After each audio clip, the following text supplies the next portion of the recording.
నమస్తే అందరికీ. ఈరోజు మనం భగవద్గీతలో 2వ అధ్యాయం యొక్క 15వ శ్లోకం గురించి తెలుసుకుందాం.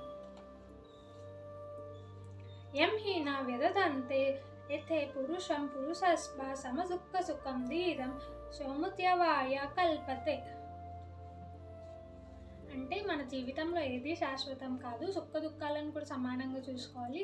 ఏ బంధుత్వం, ఏ బంధం ఏది శాశ్వతం కాదు, ఎవరు బంధువులు శాశ్వతం కాదు, అన్నీ తాత్కాలికమే అని చెప్పి ఇవన్నీ తెలిసిన వాళ్ళు కొంతమంది సన్యాసం తీసుకోవాలని చెప్పి ఆ బంధువులని, పిల్లల్ని అందరినీ వదిలేసి సన్యాసం తీసుకుంటారు. పురాణాల ప్రకారం సన్యాసం తీసుకుంటే భగవంతునికి దగ్గర అవుతామని చెప్పి చెప్తారనమాట పురాణాల్లో.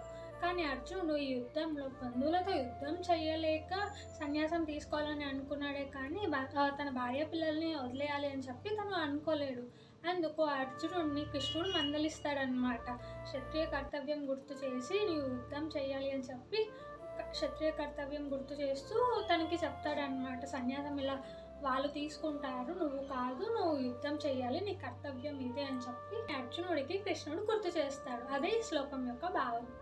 కృష్ణ కృష్ణ.